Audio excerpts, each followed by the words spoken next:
오늘의 정치권 소식 여야 정치인들과 함께 각 정당의 이슈들 짚어보겠습니다. 전재수 더불어민주당 의원, 정미경 국민의힘 최고위원 나오셨습니다. 안녕하세요. 반갑습니다. 네, 안녕하세요. 안녕하세요.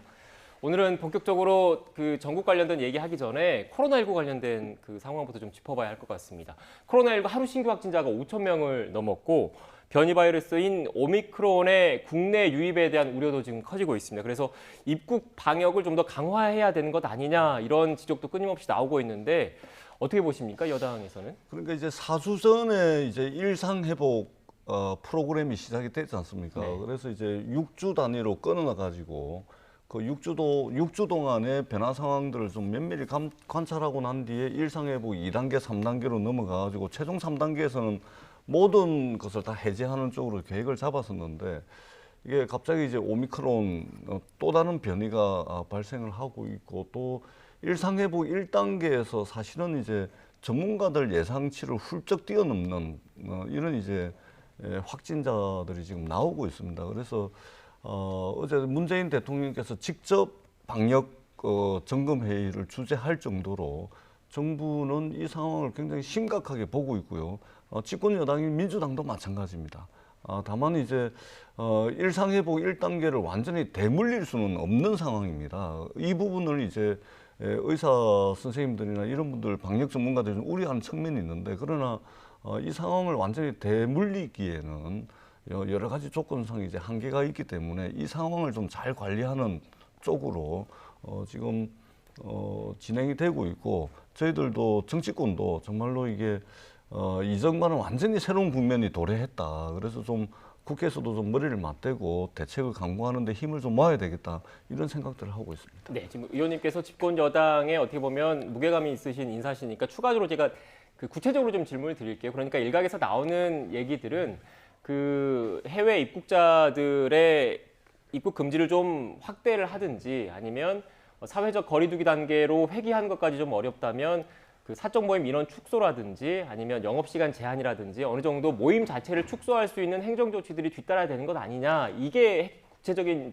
그 지적들이거든요. 여기에 대해서는 어떻게 생각하십니까? 일단 먼저 두 번째부터 말씀을 드리면 사회적 거리두기 수준으로 되돌아가기는 지금 현재 상당히 어렵습니다. 어렵다. 예, 왜냐하면 지금 이제 국회에서도 지금 그 소상공인들에 대한 손실보상이 한참 논의가 진행이 되고 있고 지역 화폐에 대한 논의도 진행이 되고 있는데 여러 가지 이 경제적 상황이나 이분들이 지금 내몰려 있는 이 상황을 다시 사회적 거리두기 단계로 하기는 상당히 좀 종합적으로 어렵다라는 말씀을 드리고 그다음에 입국 금지와 관련해서는 지금 전 세계적으로 확대해 나가는 추세입니다. 그렇기 때문에 지금 상황을 지금 예의주시를 하고 있고 매일매일 거의 그 시간 단위로 모니터링을 하고 있는 것으로 알고 있습니다. 그렇기 때문에 입국 금지라든지 입국 금지 대상 국가를 늘린다든지 이런 부분은 충분히 지금 검토를 할 수 있고 상황 변화에 따라서 적극적으로 취할 수 있는 조치다 이렇게 말씀을 드리겠습니다. 네.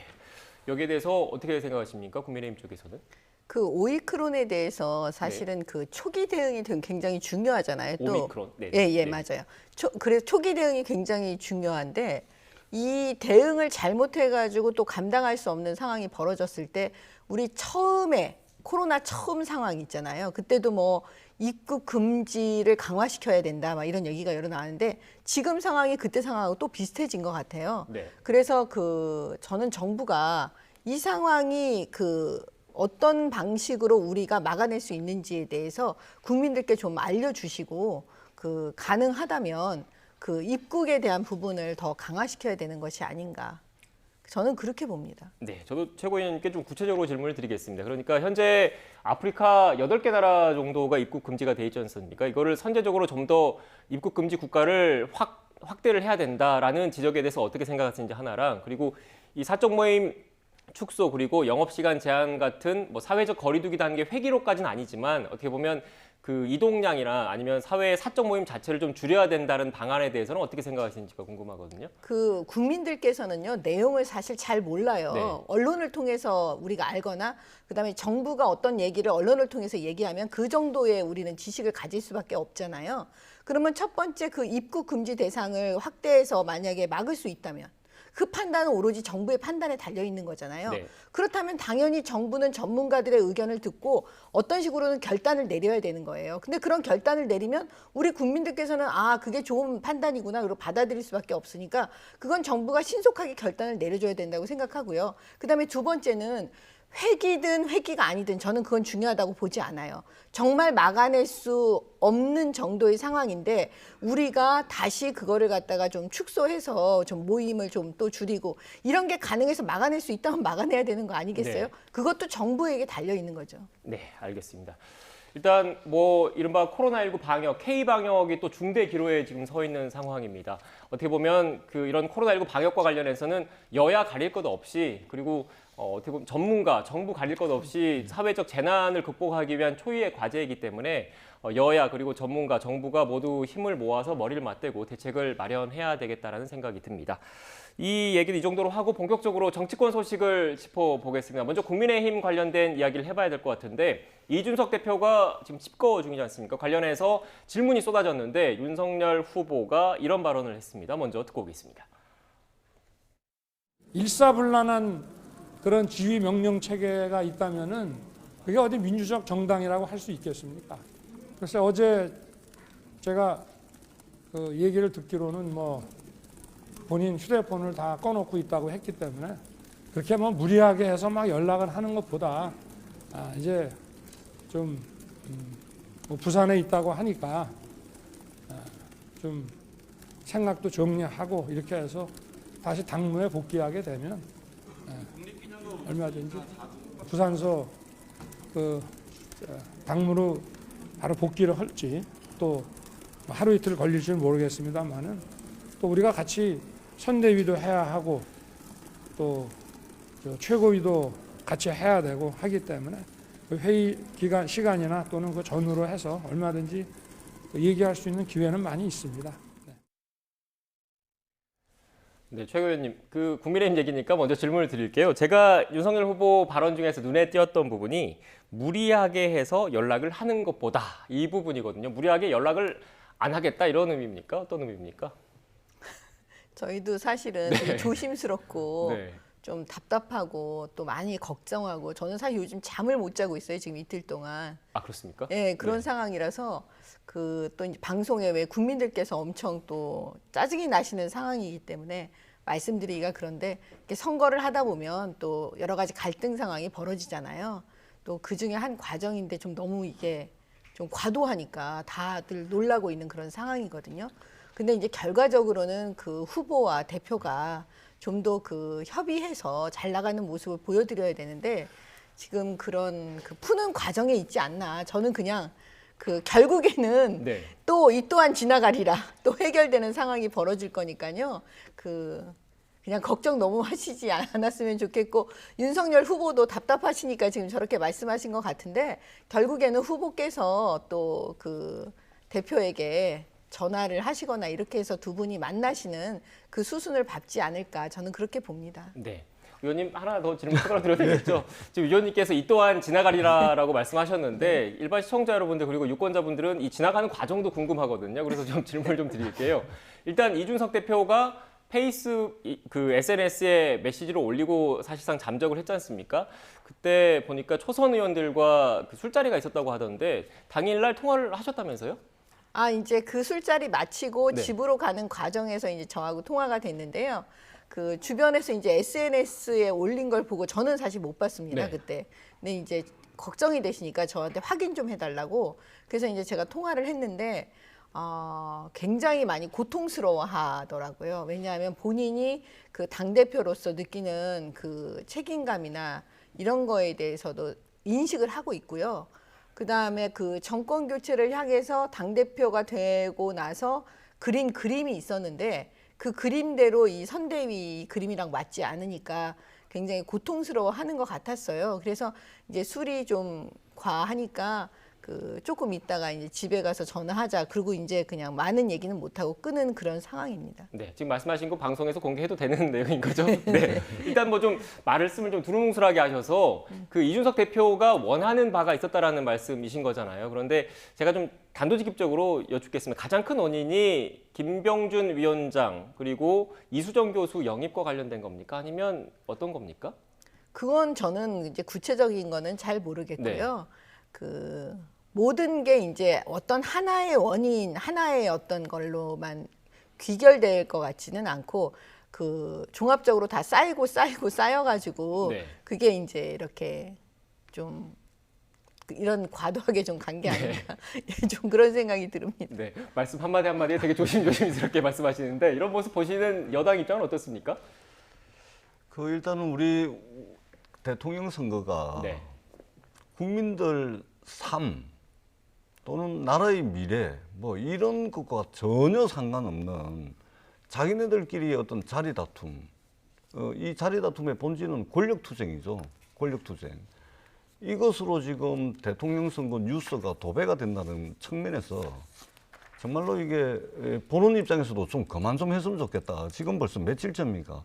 김종인 위원장하고 밀고 땡기고 뭐 하다가 김종인 위원장 문제가 일단락이 되니까 지금 이준석 대표하고 윤석열 후보 사이에 저는 좀 무책임하다. 좀 이런 생각이 들고요. 윤석열 후보 리더십도 상당히 아쉽죠. 어떻든 국민의힘의 당헌 당규를 보더라도 대선 후보가 당무를 접수를 한 겁니다. 윤석열 후보, 윤석열의 국민의힘 당이 된 겁니다. 그렇다면은 벌어지고 있는 이 모든 문제의 책임은 윤석열 후보에게 있는 것이죠. 윤석열 후보의 리더십을 국민들이 지금 보고 있는 겁니다. 왜 이것을 우려스럽게 보냐면 만에 하나 국민의힘이 집권을 했다 칩시다. 그럼 집권당이 되는 겁니다. 집권 여당이 되는 거죠. 그러면은 지금 벌어지고 있는 이 자리 다툼, 권력 투쟁이 집권하고 난 뒤에 바로 대통령직 인수위로 그대로 옮겨갈 겁니다. 청와대 인선 문제로 그대로 옮겨갈 겁니다. 그 다음에 내각 인선 문제까지 그대로 이어질 겁니다. 어떻게 되겠습니까? 힘센 쪽이 전부 다 대통령직 인수위 청와대 내각을 다 장악하게 될 겁니다. 실력과 능력 위주로 인선을 하고 내각을 꾸리는 것이 아니고 힘센 파워 그룹들이 추천한 사람들이 그냥 다 장악하는 겁니다. 그러면은 국정 운영이 어디로 가겠습니까? 국민의 힘이야 배를 타고 산으로 가든 그럼 뭐 괜찮습니다. 그러나 국정 운영이 배를 타고 산으로 가면 되겠습니까? 더더구나 우리가 지금 직면하고 있는 위기라는 것이 얼마나 지금 심각한 위기입니까? 그런 측면에서 보는 국민들 또는 보고 있는 저희들도 이제 좀 짜증난다. 좀 그만하시고 정말로 정책 대결 좀 하자. 윤석열 후보 50조 가지고서 어떻게 소상공인들 손실보상 확대할 건지 논의하자. 부동산 문제 어제 양도소득세 완화를 했습니다. 이제 다주택자에 대한 출구도 열어줘야 되는 측면이 있습니다. 그런 부분들 좀 논의를 하자. 이랬으면 좋겠다. 이런 바람을 가지고 있습니다. 네. 정책 대결을 하자 이렇게 꼬집어 주셨는데 위원님께는 이 말씀 드릴게요. 이준석 대표가 지금 부산에 가 있는 걸로 알려지고 있지 않습니까? 정의화 전 의장을 만났다 이런 보도도 나오고 있던데 사실인지 그리고 만났다면 어떤 의도가 있는 겁니까? 저희도 사실 잘 몰라요. 우리도 언론 보도를 통해서 지금 보고 있기 때문에요. 왜냐하면 휴대폰이 지금 연락이 안 되니까 네. 지금 내용은 정말 잘 모르겠습니다. 사실 저희도 굉장히 답답한데요. 저는 이렇게 생각해요. 처음에 우리 당원들께서 전당대회 때 36살의 당대표로 만드신 이유는 정권 교체를 위해서였습니다. 그 부분에 대해서 지도부가 사실 잘 이제 보좌하고 이렇게 해서 이걸 잘 이끌어 가려고 지금 사실 굉장히 최선의 노력을 다하고 있는 상황이거든요. 근데 아까 우리 전재수 의원이 말씀하셨지만 민주당도 내용을 겪긴 겪었어요.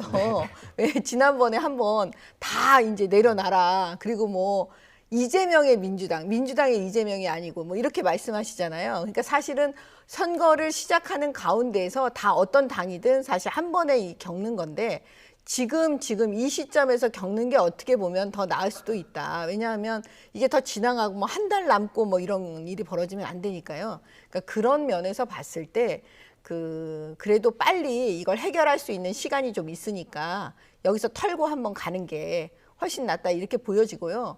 그 이준석 대표도 본인이 왜 대표가 됐는지를 알 겁니다. 정권 교체 알고 있어요. 그렇기 때문에 그 어떻게 해결해야 되는지도 고민하고 본인이 다시 그 복귀할 거라고 저는 보고 조금 시간이 필요한 게 아닌가 그렇게 봅니다. 네. 저도 복귀할 거라고 생각을 합니다. 예, 선택의 여지가 없습니다. 그렇기 때문에 복귀를 할 텐데, 근데 아마 이번 일을 계기로 이준석 대표도 좀 성찰을 좀 해야 됩니다. 왜 그러냐면 그동안 뭐 잘은 모릅니다만 보도를 통해서 보면 한 대 맞으면 두 대 때린다. 먼저 안 건드리면 나도 안 건드린다. 그러니까 이게 정치라는 것을 너무 젊은 나이에 여의도 주변에 10년 이상 있다 보니까 정치라는 것을 어떤 대립과 갈등과 투쟁을 통해서 어떤 성취하는 것, 쟁취하는 것 이렇게만 너무 정치를 보는 것 같아요. 근데 정치가 그런 측면이 분명히 있습니다. 그러나 그 이면에는 조정이라든지 조율이라든지 타협이라든지 양보라든지 이런 면들이 분명히 있거든요. 그러니까 정치를 너무 갈등적 관점에서 정치를 바라보고 있고, 그다음에 굉장히 이게 지기 싫어하는, 지고는 못 사는, 왜 우리 주변에 그런 친구들 중에도 그런 사람들이 있지 않습니까? 절대 지고는 못 사는 그런 사람들이 있습니다. 이재명 후보도 그런 분이신데요.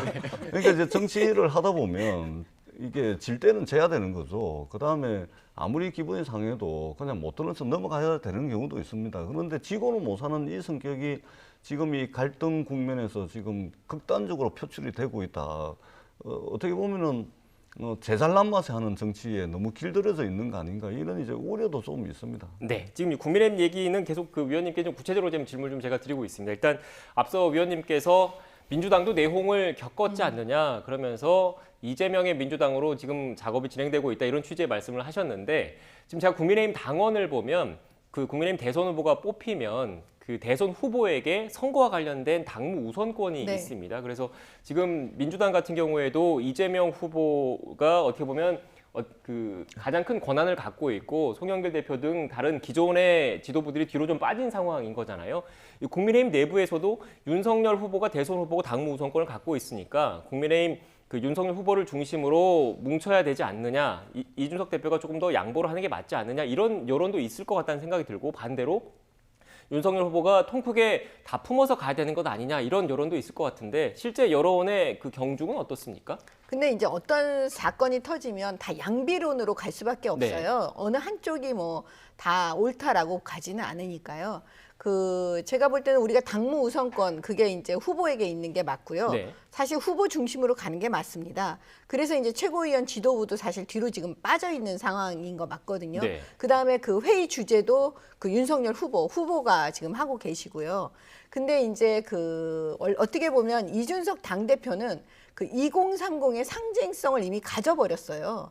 그런 분이 사실은 그 당대표이기 때문에 민주당하고는 조금 다른 상황인 거죠. 왜냐하면 2030을 지금 어느 당이 함께 하느냐에 따라서 지금 이 대선 판도가 다르다라고 분석을 지금 많이 하고 계시고, 아마 우리 의원님도 동의하실 것 같은데, 그런 의미에서 지금 2030은 그 이준석 대표가 있는 국민의힘과 같이 가는 지금 형국 모양새가 그렇게 되어 있잖아요. 그래서 이제 그 윤석열 후보가 이준석 대표하고 협의하고 가는 모습이 어떻게 보면 제일 좋은 모습인 거죠. 네. 그러니까 그런 과정 속에서 이런 일이 이제 약간 갈등이 지금 좀 표면화된 게 좀 과도하게 지금 돼선 그렇지만, 어떻게 보면 제가 아까 말씀드린 대로 이것 또한 지나가면서 또 협의하는 모습으로 또 새롭게 태어나고 결국 그렇게 갈 거라고 저는 봐요. 네. 그러니까 이 또한 지나가겠죠. 네. 근데 지나가서 돌아보니까 다 망가져 있으면 안 되잖아요. 지나가긴 지나가는데. 지금 제가 볼 때는요, 그 민주당이 제일 즐거워하고 계시는 거 아니요, 같아요. 지나가긴 지나갈 텐데 이게 온전한 모습으로 지나가야 되는 것이죠. 근데 이제 좀 전에 우리 정미경 최고께서 이제 말씀하시는데 동의를 합니다. 근데 이제 2030을 놓고 사실은 윤석열 후보하고 이준석 대표 사이에 이 지점에서 완전히 미스매치가 발생하는 겁니다. 그러니까 이준석 대표는 내가 2030의 대표성을 가지고 있다라고, 그리고 내가 이 대선에서 결국 2030이 핵심 키인데 내가 그들을 대표하니까 내가 어떤 역할을 해야 된다는 겁니다. 근데 윤석열 후보는 그거 인정 못 하는 거예요. 왜냐하면 2030이라는 것은 20살에서부터 39살까지인데 20살에서 39살까지 이분들이 처해 있는 경제적 상황이나 이해나 요구가 같을 수가 없거든요. 사실은 2030을 정치권이 자꾸만 소환하고 호명을 해서 그렇지 2030을 한 묶음으로 묶을 수가 없습니다. 네. 이해관계가 다 틀리거든요. 그렇기 때문에 윤석열 후보는 이준석 후보가 2030을 대표한다. 이걸 인정 못하는 겁니다. 그러니까 이준석 대표 사무총장 보고 만나라 그러고 잘 되겠죠. 이러고 넘어가는 거거든요. 그러니까 2030에 대한 인식의 엄청난 갭, 차이, 이것으로부터 지금 이 문제가 발생하고 있다. 이렇게 보는 측면도 있습니다. 요즘 보면 그 네. 민주당 의원님들께서 우리 당 상황을 더 많이 아세요. 그리고 더 분석도 더 잘하시고 막 그러시는 것 같은데 뭐 불난 집에 약간 부채질하고 계시는 게 아닌가 막 네. 이런 생각도 딱 들고. 보면 압니다. 분석할 거 없이. 그래서 딱 보면. 제가 볼 때는 결국 민주당도 이런 상황이 또 올 수가 있거든요. 이 또한 지나가리라. 예, 그러니까 뭐냐면 각자 제가 볼 때는 그냥 바라봐 주고 네. 그다음에 저는 국민들께 죄송한 마음인 거죠. 국민들께서 바라보시는데 많이 걱정하시고 또 그러시니까 그러니까 빨리 이 갈등 상황이 봉합될 수 있도록 지금 저희가 물속에서 물밑 작업을 많이 하고 있습니다. 네. 빨리 좀 봉합이 돼서 네. 정책 선거 정말로 이게 국민들의 무너진 일상을 이렇게 세울 수 있는 그런 비전을 가지고 경쟁을 네. 했으면 그거는 좋겠다. 알겠습니다. 예. 일단 지금 제가 요 질문은 간략하게 좀 답변을 듣고 민주당 얘기를 좀 해봐야 될 것 같은데 위원님께서 계속 이 또한 지나가리라 하니까 계속 이제 이게 뇌리에 좀 남는 것 같아요. 그런데 이게 지나가는 과정이 쉽지는 않을 것 같다는 느낌이 좀 드는 게 이 김병준 선대위원장이 이런 발언을 했더라고요. 물러날 생각 전혀 없다. 이 또한 지나가는 과정이 쉽지 않을 것 같습니다. 김병준 위원장님이 물러나가실 이유가 없죠. 네. 사실은 그분은 그냥 말씀하시는 거죠. 그 김종인 위원장으로 인해서 이준석 대표하고 김병준 위원장 이런 여러 가지 갈등이 있지 않나 그러셔갖고 그 김병준 위원장님께서 이제 그 말씀하신 것 같은데 지금까지요. 그 어떻게 보면 본인한테 모욕적인 상황이 될 수도 있었지만 여태까지 참고 견디면서 나가시는 것도 네. 참 대단한 일인 거예요. 참으셨잖아요, 계속. 그런데 그 김종인 위원장께서 오시고 또 하더라도 김병준 위원장님이 또 하실 일이 있거든요. 그러니까 우리는 다 같이 진짜 이게 선거 때는 누구라도 와서 지금 남의 편도 한 10번이나 네. 찾아가서 그분 집에 가서라도 사정해서 우리 편 만드는 게 선거잖아요. 그렇기 때문에 전부 모여서 함께 가자는 거니까 누구를 배제하고 누구를 나가라 그러고 이런 거는 아닌 겁니다. 네, 알겠습니다. 위원님께서 이 또한 뭐 잘 지나갈 거라고 하시면서 물밑 작업 계속 하고 계신다고 하니까 국민의힘 상황은 좀 더 지켜봐야 될 것 같고 민주당 이야기도 해보겠습니다. 민주당도 지금 2030 세대의 공을 좀 들이고 있지 않습니까? 어제 1호 영입 인사도 지금 발표를 했는데 관련해서 녹취를 먼저 듣고 대담 이어가겠습니다. 참신하고 감동적이고요. 예. 국민들이 이제 이런 캠프의 모습을 원하는 것 같고 결국에는 이제 그 이재명 후보의 선택과 결단 좋았던 것 같습니다. 조동현 교수는 스토리텔링이 완벽하지 않습니까? 그래서 앞으로도 제2, 네. 제3의 조동현을 기대를 합니다. 지금 이제 그분이 30대지 않습니까? 예. 뭐 전문가들 내도 또 진짜 전문가들이 있고 네. 아직 뭐 젊은 전문가들이 있는데 뭐 그런 거는 조금은 좀 관대한 시선으로 보고 앞으로 40대, 50대 그분이 전문가로서 가야 할 길이 많이 남아있지 않습니까? 예. 그렇게 보면은 뭐 그런 것들은 나이 크게 때문에 뭐 그렇다 개최를 할 말씀이시네요. 부분은 아닌 것 같습니다. 아, 그렇군요. 네. 의원님, 조동현 교수가 지금 갖게 된 직책이 송영길 대표와 같은 그렇습니다. 급의 예. 이런 직책인 거죠? 네. 정확히 어떤 역할을 하게 되는 겁니까? 그러니까 이제 그 역할을 이제 잘 찾아야 됩니다. 네. 저희들이 조동현 교수는 참 저희 당 입장에서는 좀 얼마나 고마운지 모릅니다. 예, 이분이 이제 육군 사관학교를 나오셔서 우리가 그 82년생입니다. 예, 82년생. 우리가 82년생 김지영 소설도 있었지 않습니까? 네. 히트를 쳤었는데 말하자면 우리 사회에 여러 가지 이제 모순과 갈등들이 있는데 이것이 가장 중심적으로 점철되어 있는 세대들이죠. 82년생, 30대 여성이고 두 아이를 키우면서 일을 하고 있는 또 워킹맘이고 또 이제 우주항공 전문가, 군사 전문가. 저희들 입장에서는 얼마나 참 고마운지 모릅니다. 그래서 이 조동현 교수와 같은 분들을 많이 청구하고 발탁을 해가지고 뭔가 우리 국민들께 새로운 변화된 민주당의 모습 이런 부분들을 좀 더 보여드릴 수 있도록 최대한 노력을 할 거고요.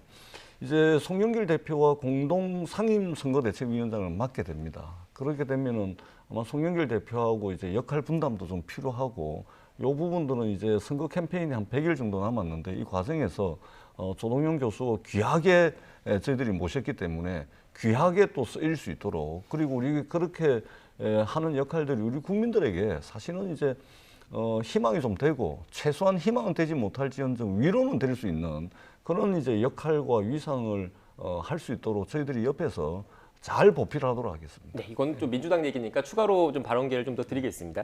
일단 뭐 강용석 변호사가 조동현 위원장과 관련해서 사생활 의혹을 거론을 했습니다. 지금 민주당이 이에 대해서 법적 조치를 검토하고 계신 거죠?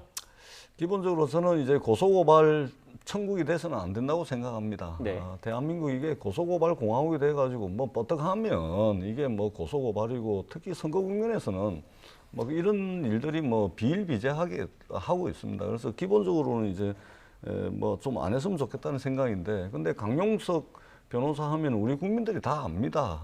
이분이 그동안 이게 뭐 사생활부터 시작해서 그동안 우리 이 국민들이 다 알고 있습니다. 이분이 어떤 활동을 해오셨고 어떤 말씀을 해오셨고 또 어떤 처지에 있는지 평상시에 뭘 하고 있는지 다 압니다. 그렇기 때문에 이분이 하는 말씀을 가지고 우리가 민감하게 고소고발까지 할 필요 있겠나. 국민들이 판단할 거라고 저는 생각을 합니다. 네. 지금 일단 민주당의 1호 영입 인사와 관련해서 어떻게 생각하십니까? 국민의힘 쪽에서는? 아니 저는 사실 이제 네. 처음 알게 된 인물인데요. 네. 그런 의미에서는 뭐 참신성은 굉장히 좋은 거죠. 네. 예. 근데 이제 우리가 왜 인재 영입하다 보면은 제대로 된 급해가지고 제대로 된 검증이 안 되는 상황에서 그 참신성으로만 이제 도배를 해가지고 이렇게 선보이고 막 그러다가 또 사고가 나는 이제 그런 경우가 있어서 결국엔 나중에 또 수습하고 사실 이거는 꼭 민주당뿐만 아니라 그 여러 정당이 그렇게 해왔어요. 지금까지 선거 국면에서. 네. 그래서 제가 볼 때는 앞으로 그 이 조동현 교수 이제 이 인재영이 민주당의 이 분도 결국은 그 검증의 단계를 혹독하게 또 겪으실 것 같은 느낌이 드는 거예요.